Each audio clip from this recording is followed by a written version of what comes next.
16절에서 29절까지의 말씀입니다.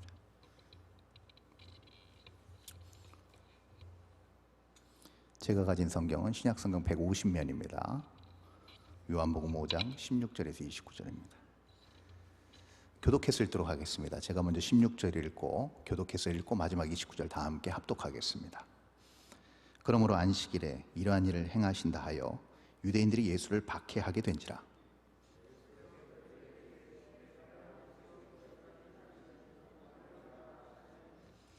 유대인들이 이로 말미암아 더욱 예수를 죽이고자 하니 이는 안식일을 범할 뿐만 아니라 하나님을 자기의 친아버지라 하여 자기를 하나님과 동등으로 삼으심이러라.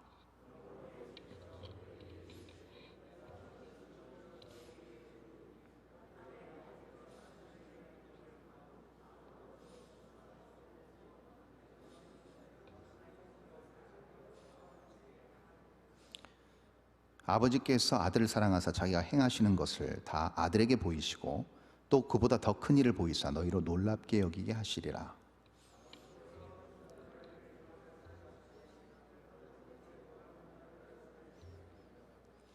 아버지께서 아무도 심판하지 아니하시고 심판을 다 아들에게 맡기셨으니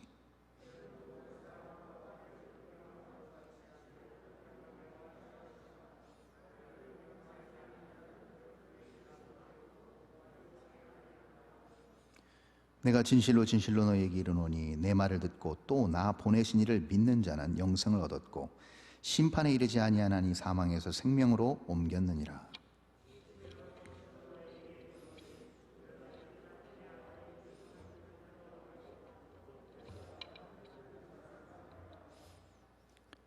아버지께서 자기 속에 생명이 있음 같이 아들에게도 생명을 주어 그 속에 있게 하셨고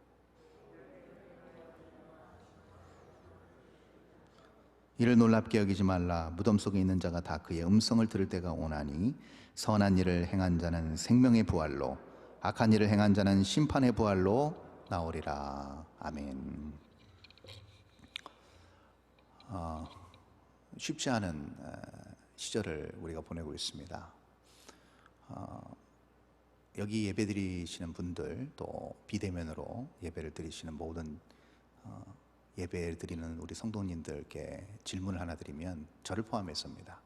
제 자신에게도 제가 질문을 던지는데요. 수많은 어떤 간단한 문제가 아니고 우리 인생에 나타나는 어떤 고질적인 문제, 장기간 우리의 어떤 인생의 발목을 잡는 그런 문제들이 있을 때 그런 문제들을 보통 어떻게 해결하십니까? 그 인생의 난관을 어떤 방식으로 헤쳐나가십니까?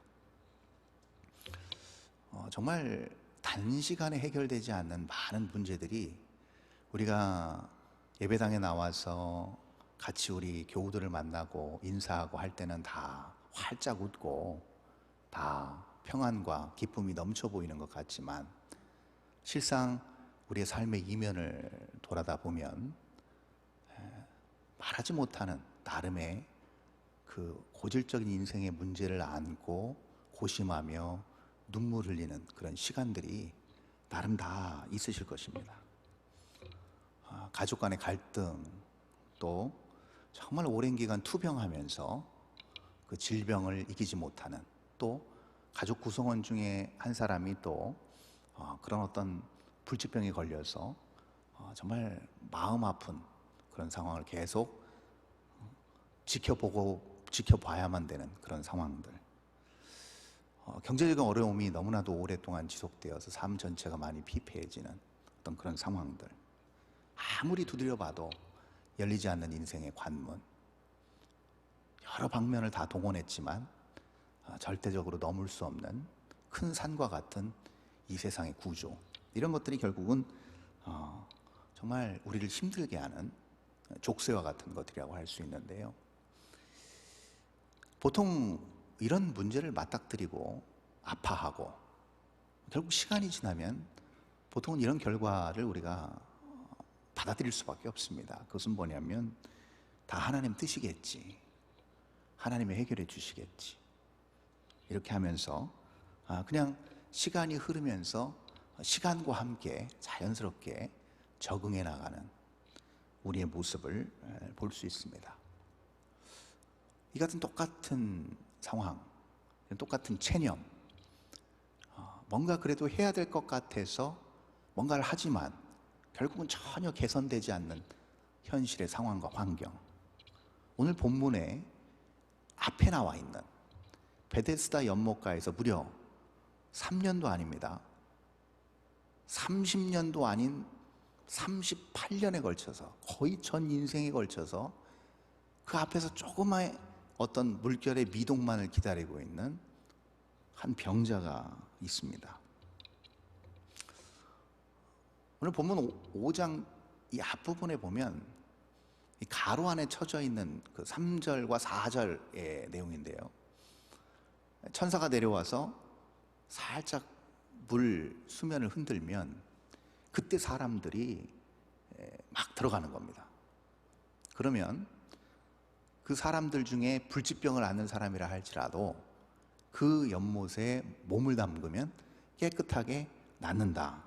어떤 그런 소문이 났겠죠.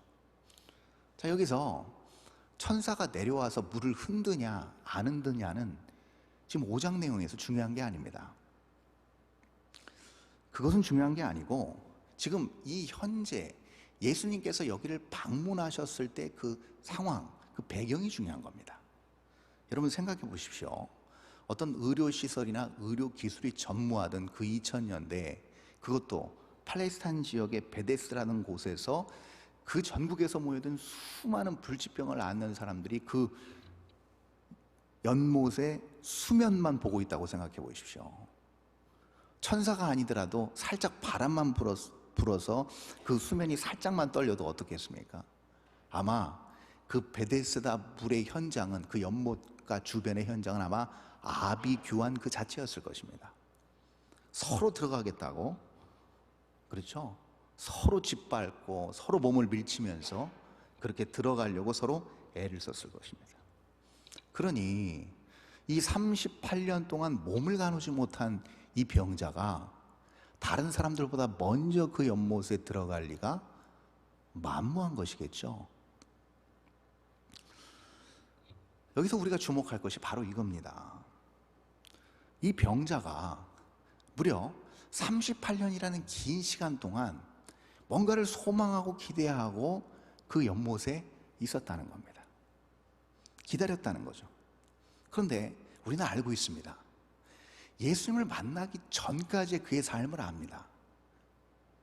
막연한 은혜, 막연한 어떤 정보, 그것을 찾아서 그 어떤 지푸라기라도 잡는다는 그 심정으로 그것을 붙들고 38년을 버텨온 겁니다. 고질적인 38년 동안의 문제를 그렇게 이 사람은 시간과 함께 안고 지금까지 온 것이죠. 그런데 오늘 분명 이 베데스다라는 이름에 걸맞게 여러분 이 사람뿐만이 아니고 수많은 자비의 집이라는, 그렇죠? 베데스다는 베트, 헤세드의 합성어입니다. 그렇죠? 그래서 집, 그리고 헤세드, 은혜, 자비 그 뜻 아니겠습니까? 긍휼. 그래서 자비의 집, 긍휼의 집, 그런 의미가 있는데요. 얼마나 많은 사람들이 은혜를 한번 입어보겠다고, 긍휼과 자비를 한번 입어보겠다고, 그런 체험을 한번 해보겠다고 그렇게 그 은혜의 언저리에서 기다리고 정말 기적과 놀라운 자기 삶의 변화를 소망하면서 애타게 갈망하고 있는지 모르겠습니다. 그런데 문제는 다시 이 38년 된 병자에게 돌아가서 여러분 그의 삶이 그렇게 정말 누구보다도 그 앞에서 뭔가를 얻어보려고, 자기 삶을 개선해 보려고 그렇게 노력했던 그 38년의 시간 동안 그에게 있어서 변화된 것이 무엇이냐 이 말입니다.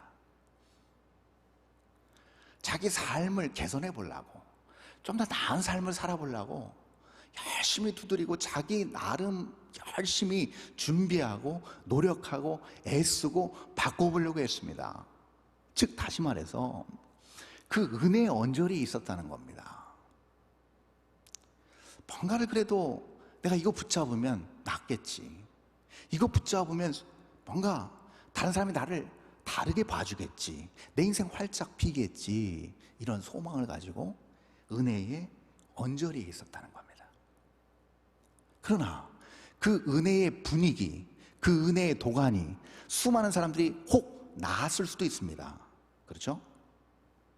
나았을 때 그 환성과 환호성과 그 기쁨과 그 만족감, 그것을 지켜보면서 자기도 꿈꿨을 것입니다. 나도 저 자리에 있었으면, 나도 내 삶을 좀 이렇게 활짝 핀 꽃처럼 그렇게 내 인생을 바꿔봤으면, 그런 생각으로 그 자리에 있었을 것이에요. 그런데 문제는 그가 실체에 접근하지 못했다는 거예요. 그 은혜의 언저리에만 있었다는 거예요. 그 시간이 무려 38년의 기나긴 세월이었습니다. 자, 다시 우리의 삶으로 돌아가서 한번 생각해 보도록 하겠습니다. 여기 계신 분 저를 포함해서 대다수 38년 이상은 이 땅에서 사셨을 겁니다. 38년 이상을 이 땅에서 사시면서 수많은 인생의 경험들을 하셨을 것이고, 수많은 나름의 노력과 인생을 잘 가꾸고 또 여지껏 잘 극복하고 버텨 오셔서 여기까지 오셨을 겁니다.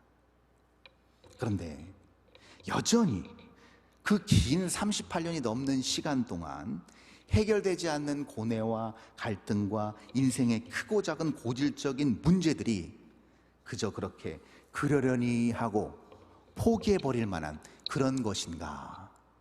그리고 결국 그것은 그냥 하나님이 해결해 주시겠지, 하나님의 뜻이겠지라고 생각하고 그냥 그렇게 치부해버리는 것이 과연 맞는 것인가?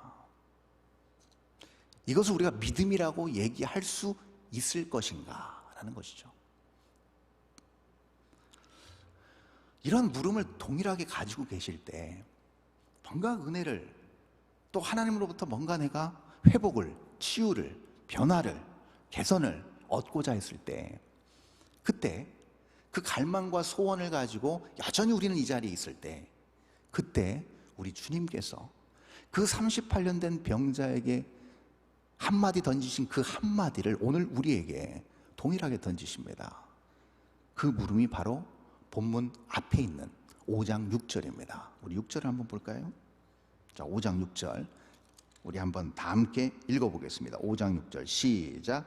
예수께서 그 누운 것을 보시고 병이 벌써 오랜 줄 아시고 이르시되 내가 낫고자 하느냐. 이 물음입니다. 낫고자 하느냐. 자, 우리 삶을 옥죄는 수많은 문제들을 해결받기 원하느냐. 이거 우리에게 물으신다는 거죠. 우리가 예배 자리에 나왔을 때, 우리가 기도의 자리에 있을 때 우리 주님은 동일하게 우리에게 이렇게 물으십니다. 해결해 주기를 원하느냐 라고 물으신다는 것이죠. 우리 주님께서 이러한 질문을 던지시는 이유가 뭘까? 그 2000년 전에 베데스다 연못가에 그 38년 된 병자에게 던지신 그 질문, 그것이 동일하게 우리에게도 전혀 무관한 질문이 아닌 이유가 그럼 무엇일까? 그것이 바로 7절에 나타나 있습니다. 그 다음 절 한번 7절 한번 볼까요? 이렇게 나타나 있습니다. 병자가 대답하되 주여 물이 움직일 때에 나를 못에 넣어주는 사람이 없어 내가 가는 동안에 다른 사람이 먼저 내려가나이다. 아주 굉장히 오랫동안 이 일을 겪어온 것 같아요. 조금만 누군가 나를 들어서 그 물에 넣어주면 내가 나을 것인데 그렇게 해주는 사람이 없다 보니까 내가 지금 38년 동안 이 자리에 이렇게 있다라고 얘기하는 겁니다. 자, 이 얘기 무슨 얘기일까요? 간단한 얘기입니다. 30대 건장한 청년 예수가 그의 앞에 있을 때 그는 대번 낫기를 원하느냐라고 물었을 때 대번 이렇게 대답할 수밖에 없는 겁니다. 내 방식이 있다고, 내가 원하는 이 방식이 있는데 나에게 조금만 협조해주면 내 삶이 바뀔 거라고, 그러니까 나를 좀만 도와주라고. 이런 방식을, 또 이런 해결 방법을 지금 베데스다 연못가에 38년 된 병자가 얘기하고 있는 것이죠. 자, 우리의 기도, 우리의 바람, 이런 것들도 우리가 동일한 맥락에서 한번 진단해 볼 필요가 있습니다. 하나님, 제가 뭔 일을 준비하고 있습니다. 하나님께서 조금만 사람을 연결시켜 주시면, 하나님께서 뭔가 피할 길을 조금 내주시면, 하나님께서 조금만 저를 서포트해 주시면 제가 반드시 이 어려운 환경에서 벗어날 수 있을 것인데, 이 모든 난제를 극복해낼 수 있을 것인데, 우리 하나님께서 저를 한 번만 밀어주시면 안 되겠습니까? 한 번만 이 길을 열어주시면 안 되겠습니까?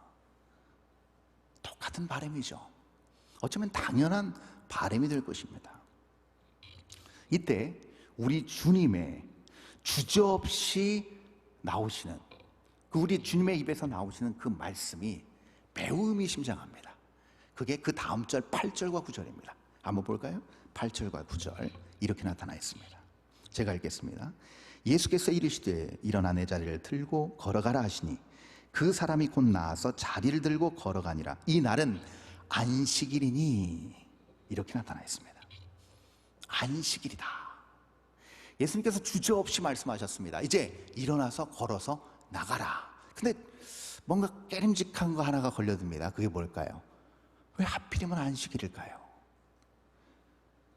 왜 다른 날이 아닌 왜 안식일 날 우리 주님은 이 일을 하셨을까요? 그리고 왜 사도 요한은 이 안식일에 주목하고 모든 다음의 믿음의 후배들이 여기에 집중하도록 포커스를 맞추고 있는 것일까요? 여러분, 분명히 오늘 본문 첫 절에서 얘기합니다. 유대인들이 본격적으로 예수님을 공격하고 박해하기 시작한 원인이 어디에 있었는가? 바로 예수님이 안식일을 범하는 데부터 시작됐다고 오늘 본문 첫 절은 그렇게 기록하고 있죠.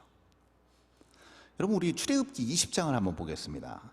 출애굽기 20장 10절에 보면 이렇게 나타나 있습니다. 한번 읽어볼까요? 시작. 일곱째 날은 내 하나님 여호와의 안식일인즉 너나 내 아들이나 내 딸이나 내 남종이나 내 여종이나 내 가축이나 내 문 안에 머무는 객이라도 아무 일도 하지 말라. 자, 여기 나왔습니다. 아무 일도 하지 말라. 하나님께서 직접 말씀하신 겁니다.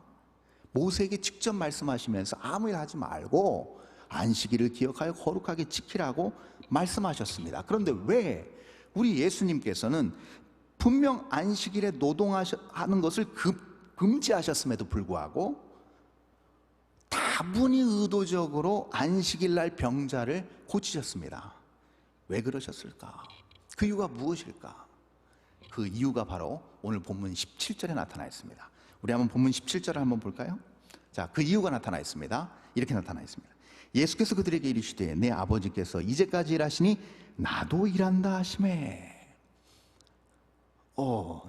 아버지께서 일하시는데 내가 일하지 않겠느냐 이겁니다. 그 말은 무슨 말인가? 우리 하나님께서 안식일 날 너희들은 쉬지만 나는 일한다, 그 말 아니겠습니까? 그런데 내가 아버지와 하나이기 때문에, 내가 아버지와 연합된 상태이기 때문에 아버지가 지금 일하시니 나도 일한다는 그런 맥락입니다. 자, 그렇다면 안식일에 예수님께서 하신 이 일이 하나님 아버지의 일과 무슨 관련이 있을까? 아주 중요한 관련이 있습니다. 여러분, 결과적으로 38년 동안 이 병자는 옥죄어 있었습니다. 억압되어 있었습니다. 자유함이 없었습니다. 근데 예수님께서 일어나라, 그리고 가라, 즉 모든 그를 억압하고 그를 힘들게 만드는 모든 문제에서 그를 해방시켜 주셨습니다. 그리고 그가 참 자유함으로 돌아갈 수 있었다는 것이죠. 이 부분이 굉장히 중요합니다. 여기서 중요한 하나님의 일의 중요한 목적을 우리가 알 수 있습니다. 하나님의 일하시는 방식, 하나님의 일하심의 목표, 하나님이 일하시는 여러 일들의 실체는 무엇인가? 바로 이 부분이라는 겁니다. 수많은 사람들이 자유함을 누리지 못한다는 거죠. 결국 억압된 상태에 있는데, 죄에 대한 억압, 어떻게든 죽음을 이겨보려는 수많은 노력들, 그 모든 것들을 이겨내려고 하는 인간의 그런 노력들이 있는데 인간의 힘으로 그게 되지 않습니다. 근데 하나님께서 하시는 일이 무엇인가? 이런 모든 억압된, 사망으로 인해서 옥죄한 모든 삶에 대해서 해방시켜 주시고 자유함을 주시는 일이 우리 하나님의 주된 노동입니다. 주된 일이라는 거예요.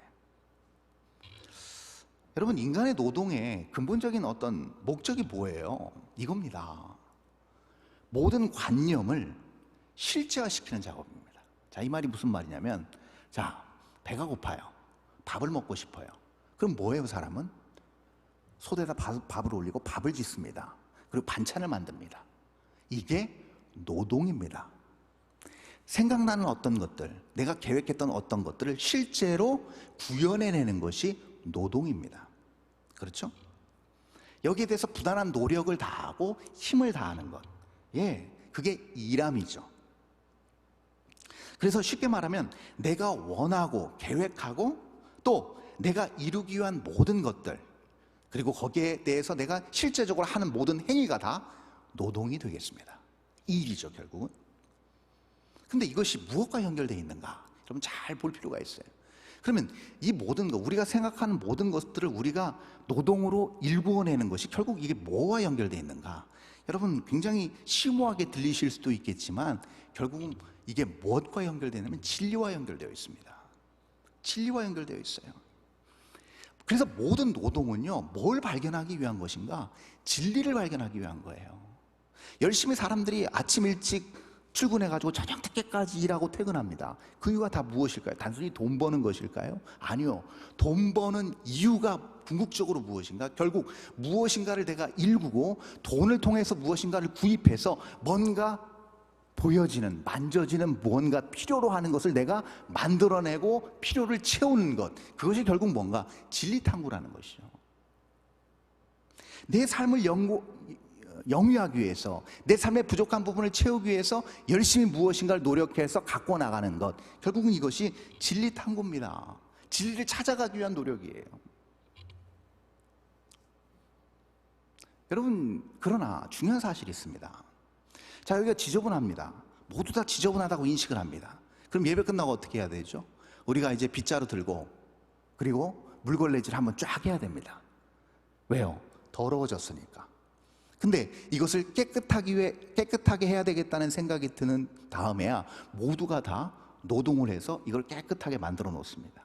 자, 그러면 시간이 지나고 나서 여전히 이 예배당은 깨끗해질까요? 그렇지 않습니다. 다음 주도 깨끗할까요? 한 달 뒤에도 깨끗할까요?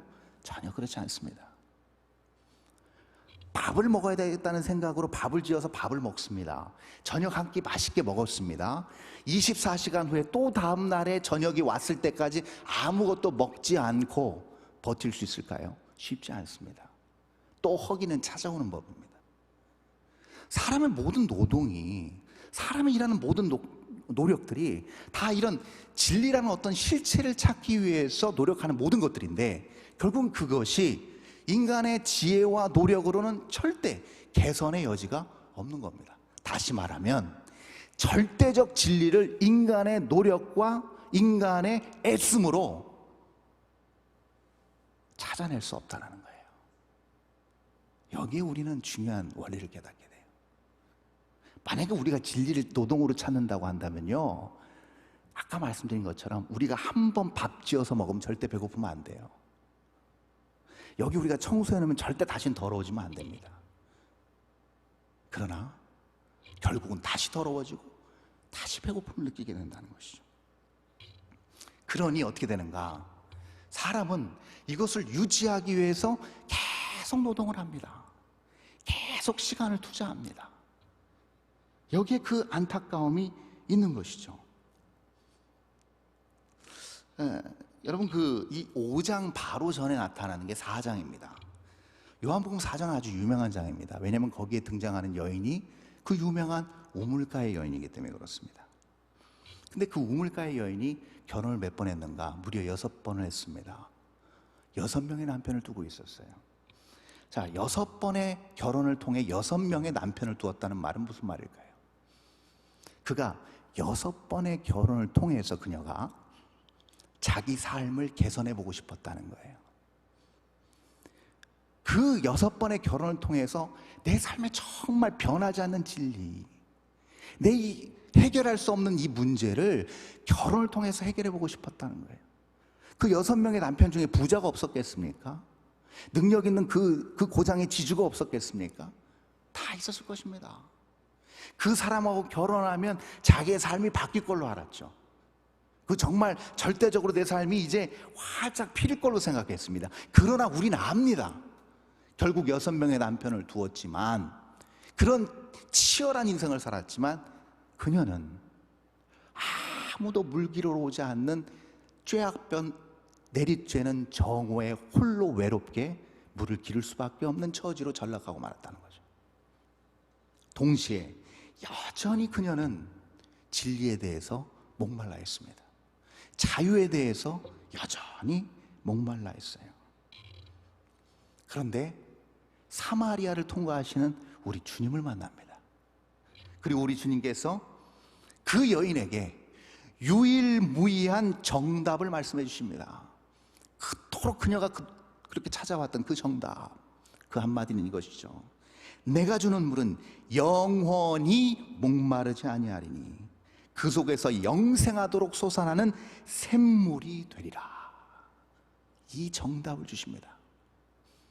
내가 아무리 네 인생을 그렇게 바꿔보려고 노동하고 애쓰고 노력해도 절대 해결될 수 없는 목마름이 존재할 것이다. 그러나 내가 주는 물은, 중요한 단서가 있습니다. 여기 중요한 형용사를 붙여놓으셨어요. 그건 뭐냐? 영원히 목마르지 않는다는 거예요. 여러분, 이것이 바로 절대적 진리가 주는 자유함입니다. 이 절대적 진리가 주는 자유함이 무엇인가? 영원성. 성경은 이 영원성을 한마디로 두 글자로 함축해서 뭐라고 얘기하는가? 영생. 오늘 이 여인에게 얘기한 영생, 즉 생명이라는 거예요. 여기서 중요한 문제를 우리가 풀어낼 수가 있습니다. 우리 주변의 수많은 문제들의 유일한, 그것을 풀어낼 수 있는 해답이 바로 여기 있고, 어떻게 보면 더 궁극적으로 우리가 이 땅에서 신앙생활하고 앞으로 주님 앞에 서는 그날까지 우리가 무엇을 추구하며 살아야 될지를 정확하게 우리 주님 말씀하고 계신 겁니다. 그것은 무엇인가? 우리가 하는 모든 노동, 우리가 보내는 모든 시간, 우리가 보내는 모든 행사에서 빠질 수 없는 것이 무엇인가 하면 결국 생명이라는 거예요. 자, 단적인 예로 한번 볼까요? 자, 여기 저와 여러분이 예배를 드리고 있습니다. 근데 만약에 예배를 드리고 있는 저와 여러분 중에 혹 한 분이라도 이런 생각을 가지실 수 있어요. 아, 내가 목사인데, 그래도 오늘 설교를 내가 맡았는데 그래도 예배는 인도해야 되지 않겠어? 또 내가 장로인데, 내가 권사인데, 내가 집사인데 그래도 수요 예배는 나가야 되지 않겠어? 라는 단순한 무엇인가 내가 직분에 의해서 노동을 해야 된다는 관점으로 예배를 참석했다고 한다면, 여러분, 그 예배에 생명력이 존재할 리 만무합니다. 그렇지 않겠습니까? 자, 그러면 보십시오. 오한호라는 목사가 이 강단에서 말씀을 선포하고 또 말씀을 나누고 예배를 인도한다고 했을 때, 제 마음 중심에 그냥 내가 오늘 설교자로서 예배를 인도해야 되고 말씀을 전해야 된다 라는 노동적 관점에서 접근했을 때, 이 예배를 제가 그렇게 드리게 됐을 때, 과연 제가 선포하는 이 말씀을 제가 믿을 수 있을까요? 관념적으로 믿습니다.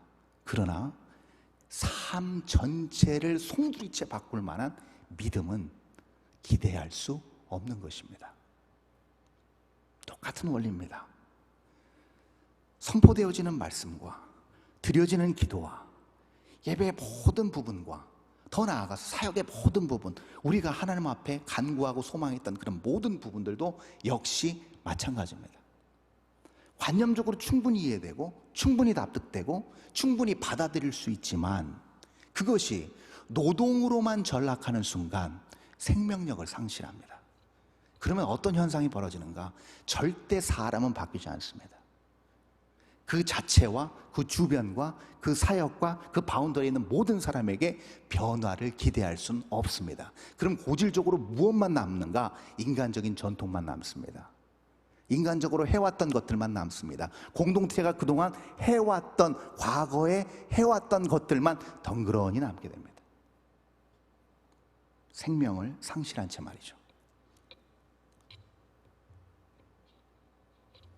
그래서 우리 주님께서는 4장에서 이 우물가의 여인에게 이 말씀을 하신 겁니다. 4장 24절에서 하나님은 영이시니 예배하는 자가 영과 진리로 예배할지니라, 이 말씀을 하신 겁니다. 여기서 영, 푸뉴마라는 헬라 말입니다. 이 영은 본래 보이지 않는 공기를 의미합니다. 푸뉴마, 공기입니다. 느껴지지 않는, 만져질 수 없고 시각적으로 체감할 수 없는 공기입니다. 그런데 이 체감할 수 없고 느껴지지 않는 이 영이 결국은 우리 마음 중심에 믿음의 눈을 통해서 놀라운 것들을 드러내고 알려주신다는 겁니다. 이게 어떤 현장에서 일어난다고요? 예배 현장에서 일어난답니다. 자, 본문 20절이 그것을 우리에게 너무나도 잘 설명해 주고 있습니다. 우리 한번 20절을 한번 볼까요? 자, 20절 이렇게 나타나 있습니다. 아버지께서 아들을 사랑하사 자기가 행하시는 것을 다 아들에게 보이시고 또 그보다 더 큰 일을 보이사 너희로 놀랍게 여기게 하시리라. 아들에게 보이시고 더 큰 일을 보이신다. 맞습니다. 여러분, 그래서 중요한 것이 그겁니다. 단순히 그냥 우리가 보여지는 노동, 보여지는 일, 그걸로 나타난 어떤 결과물, 거기에 집중할 것이 아니라는 것이죠. 우리가 예배에 몰입하는 이유, 기도에 몰입하는 이유, 신앙을 깊이 있게 열심히 하는 이유가 무엇인가? 바로 이 눈을 키우기 위함입니다. 진리에 접근하기 위한 눈을 키우기 위함입니다. 이것이 매우 중요합니다. 이 진리의 눈을 키우게 되면 모든 것들을 다 진리의 눈으로 판별하게 됩니다. 이것이 지혜입니다. 하나님을 깊이 알면 알수록 이 영적 시각이 발달하게 되는데요, 그 영적 시간이 발달하게 되면 어떤 현상이 일어나는가? 우리 주변에 있는 수많은 나를 힘들게 하고 나의 삶을 옥죄는 모든 문제들에 대한 전혀 다른 시각을 갖게 됩니다. 전혀 다른 해석을 갖게 됩니다. 그동안 궁핍한 삶을 살면 불행한 줄 알았습니다. 몸이 아픈 질병을 겪게 되면 그건 불행한 삶이고 저주받은 삶인 줄 알았습니다. 그러나 진리의 눈으로, 진리의 안경으로 보게 됐을 때 전혀 다른 해석이 나옵니다. 하나님께서 그걸 들어 보여 알게 하신다는 겁니다. 이것이 어떻게 가능한가? 바로 하나님, 성부 하나님과 성자 예수님의 영적 연합이 결국은 그렇게 예수님으로 하여금 하나님의 마음을 100% 완벽하게 알도록 하셨고, 그것을 이 땅에서 성육신하셔서 이루어내신 놀라운 일들을 우리가 알지 않습니까? 동일한 원리입니다. 역시 뒤에 나오는 그 예수님의 요한복음 17장의 기도도 똑같은 맥락입니다. 아버지와 내가 하나인 것처럼 이들도, 여기 있는 주의 백성들, 성도들도, 이들도 나와 같이 하나가 되게 하옵소서. 서로가 하나가 되게 하옵소서. 이게 무슨 말일까요? 실제적 연합입니다. 그것을 21절에서 이렇게 설명하고 계십니다. 자, 21절 제가 읽습니다. 아버지께서 죽은 자들을 일으켜 살리심 같이 아들도 자기가 원하는 자들을 살리느니라. 자, 여기서 살리신다는 표현을 썼습니다. 그것은 무엇이냐면 바로 생명력이겠죠. 똑같은 아까 그 맥락입니다. 아버지 하나님께서 생명을 위하여 일하신다. 그러면 나도 역시 생명을 위하여 일할 것이다라는 겁니다.